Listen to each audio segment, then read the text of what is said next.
Every comedian knows there are some touchy subjects that are just off limits permanently in the category of too soon or just don't go there. But for James Franco and Seth Rogen, even the rules of comedy were meant to be broken. And tonight, they're letting loose on what just may be their wildest project ever. ABC's Cecilia Vega sat down with the class clowns of Hollywood.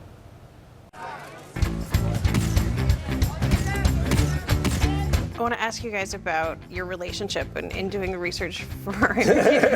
Let's get real. You can smoke this? James Franco and Seth Rogen played stoners in Pineapple Express. Check it out.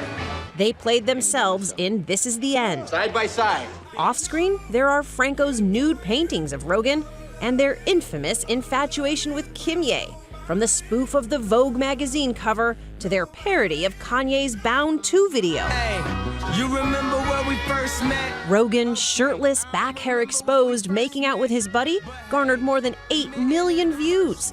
Kim and Kanye thought it was so hilarious, Kanye called and asked them to perform it at their wedding. I wish we had recorded that conversation because it was a great conversation. It was a really good talk, and he was so sweet. He was. But I think we all three just communally were like, how could you have said no?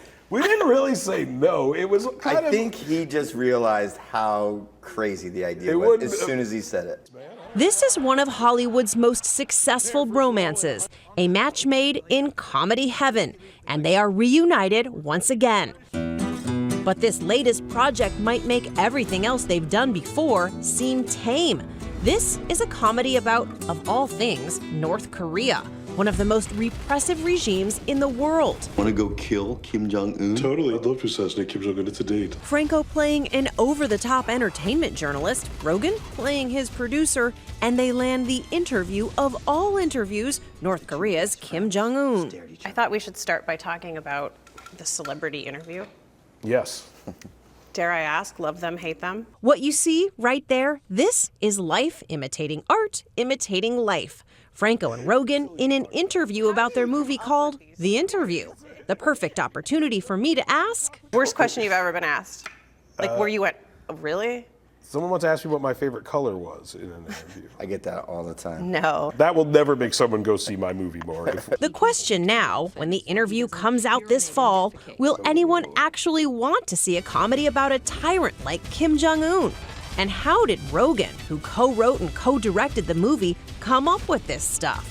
Well, there was the thought that, like, these big journalists are face-to-face with the world's worst people, and it kind of became like a running conversational joke, was like, why don't they kill them? I asked Charlie Rose, like, yeah. Oh, you did? If he'd ever been approached, and he said that he did kill a couple of people. We know it's just another joke. So you decide to make a comedy about a dictator. Mm-hmm. Risky move? I don't think so.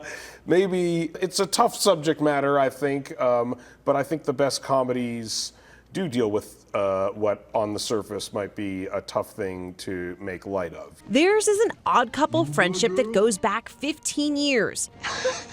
They got their big break together on the cult TV hit Freaks and Geeks. Shut up, man. Just forget it. Hey. Like the first time I saw it, he was covered in paint reading a book. And at that time, and then I was like, okay, I get it. Like, you paint and you read. But now, like, it's been almost 20 years, and it's not a shtick. Not an act. No one pretends to paint and read for 20 years. But as Hollywood bromances go, this is no joke. I consider him one of my closest friends. Me too. There was some advice that Seth gave you about the roles that you choose. Seth kept saying, like, oh, you know, I'd never do a movie that I wouldn't go see if I wasn't a part of it. And I had been doing movies that you would never go see. I normally would not go see. They've had their career highs. Makes you 10 times more higher. Franco was nominated for an Oscar for his role in 127 Hours. Rogen's films have earned more than $1 billion, but they've had their lows too. Rogen blasted for bombs like the Green Hornet.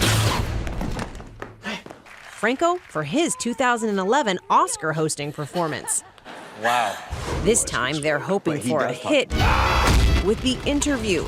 And as for their next project, clearly anything is fair game.